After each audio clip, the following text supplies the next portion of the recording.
வணக்கம் ஃப்ரெண்ட்ஸ். இன்னைக்கு நம்மளுடைய வாகை தமிழ சேனலில் பார்க்குறது என்ன அப்படின்னா, அதாவது வாழைப்பூங்க. வாழைப்பூ அப்படின்னாவே ரொம்ப ஆரோக்கியமான விஷயம், நிறைய நன்மைகள் அதில் கொட்டி கிடக்கு. ஆனால் அந்த வாழைப்பூ எப்படி சுத்தம் செய்வது அப்படிங்கிறது நிறைய பேருக்கு தெரியவே கிடையாதுங்க. முதல்ல வாழைப்பூ சமைச்சு சாப்பிட்ற விஷயங்களே தெரியாது நிறைய பேர் இருக்க தான் செய்கிறாங்க. ஸோ அவங்களுக்காக இந்த வீடியோ அப்படின்னு கூட நினச்சிக்கலாம். இந்த வீடியோவில் எப்படி வாழைப்பூவை க்ளீன் செய்கிறது அப்படிங்கிறது தான் இன்னைக்கு வீடியோவை பார்க்க போகிறோம். சரி, வாங்க வீடியோக்குள்ளே போகலாம். வீடியோக்குள்ளே போகிறதுக்கு முன்னாடி இதான் முதல் முறையாக வாகை தமிழ சேனலை பார்க்க வந்திருக்கீங்கன்னா மறக்காம சேனலை சப்ஸ்கிரைப் பண்ணிக்கோங்க. நம்மளுடைய சேனலில் மருத்துவ குறிப்புகளும் இயற்கை தொடர்பான பாரம்பரியமான உணவு பழக்கங்களையும் பதிவேற்ற செஞ்சுட்டு இருக்கோம். சேனலை சப்ஸ்கிரைப் பண்ணிட்டு பிளேலிஸ்ட்ல பார்த்தீங்கன்னா நிறைய டாபிக் வைஸ் யூஸ்ஃபுல்லான வீடியோஸ் இருக்கு, பார்த்து யூஸ் பண்ணிக்கோங்க. வாழைப்பூ அப்படின்னா நிறைய நன்மைகள் இருக்கு அப்படின்னு சொல்லிட்டு நம்ம நிறைய வீடியோஸ்ல சொல்லியிருக்கோங்க. முக்கியமா சொல்லணும்னா பெண்களுக்கு ரொம்ப ஆரோக்கியமானது அப்படின்னு சொல்ல முடியும். கர்ப்பப்பை சம்பந்தமான பிரச்சனைகளுக்கு நிரந்தர தீர்வு எது அப்படின்னு கேட்டிங்கன்னா அந்த வாழைப்பூ சொல்ல முடியும். இந்த வாழைப்பூ சுத்தம் செய்வது ரொம்ப கஷ்டமான வேலை அப்படின்னு சொல்லிட்டு நிறைய பெண்கள் சமைக்க மாட்டாங்க. ஆனால் இப்போ நிறைய சூப்பர் மார்க்கெட்டில் என்னவும் செய்கிறாங்க அப்படின்னு கேட்டிங்கன்னா அது சுத்தம் செய்து அதை பேக்கெட்டில் அடைச்சும் தராங்க. இருந்தாலும் நம்ம வீட்லேயே எப்படி சுத்தம் செய்யலாம் அப்படின்னு பார்த்தீங்கன்னா அதுக்கு நிறைய நேரம் எடுக்குமோ, கையில் அழுக்காகும், இந்த மாதிரி நிறைய விஷயங்கள் இருக்குது. முக்கியமாக சொல்லணும்னா எப்படி அதை சுத்தம் செய்கிறது அப்படின்னே தெரியாமல் இருக்காங்க. இதுக்கு ஒன்றும் கிடையாதுங்க. இந்த பூவில் இருக்கு இல்லைங்களா, இதில் இருக்கக்கூடிய மேல் தோல் பகுதி எல்லாத்தையும் அப்படியே எடுத்துட வேண்டியதாங்க. எடுத்துட்டீங்க அப்படின்னா உள்ள அந்த பூ இருக்கும், அதை அப்படியே சீப்புன்னு சொல்லுவாங்க, அதாவது வாழைப்பழ சீப்புன்னு சொல்லுவாங்களே, அந்த மாதிரி அப்படியே சேர்த்து நீங்க எடுக்கலாம். அதை எடுத்துட்டீங்க அப்படின்னா அதுக்கப்புறம் இதை ஃபுல்லா இந்த மாதிரி எடுத்து வச்சிருங்க. உள்ள இருக்கக்கூடியது எல்லாத்தையும் எடுத்துடலாம். எடுத்ததுக்கு அப்புறமா என்ன பண்ணோம் அப்படின்னு கேட்டிங்கன்னா இது லைட்டா இந்த மாதிரி கையில வச்சுட்டு ஒரு தேய்ச்சிங்கன்னா போதும். அது என்ன ஆகுனா மேல ஒரு நார் மாதிரி ஒரு சின்ன மொட்டு வச்சு ஒரு நார் மாதிரி ஒன்று இருக்கும். ஒரு இருக்கக்கூடிய அந்த இதுலயே பார்த்தீங்கன்னா அது ரொம்ப திக்காக இருக்கும். அதை தான் ரிமூவ் பண்ணிடணும். அதை எடுக்கல அப்படின்னா சுத்தமாக வேகவே வேகாது, தொண்டையில் சிக்கிக்கும். அதனால தான் அதை வாழைப்பூல எடுக்கணும் அப்படின்னு சொல்கிறாங்க. இதுதான் இருக்கிறதுலே மிகப்பெரிய பிரச்சனைன்னு வச்சிங்களேன்.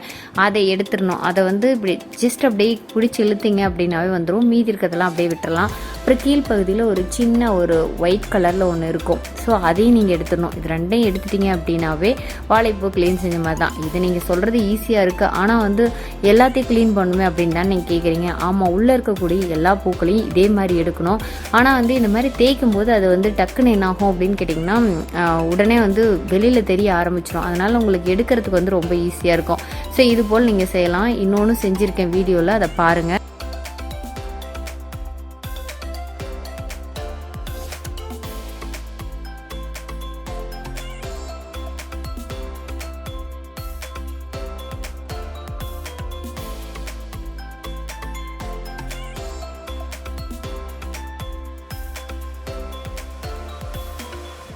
இந்த மாதிரி எல்லாத்தையுமே ஒரு புளி இருக்கிறதையும் எடுத்துருங்க. இந்த மாதிரி சீப்பாக எடுத்துட்டு பண்ணீங்க அப்படின்னா ரொம்ப ஈஸியாக இருக்கும்.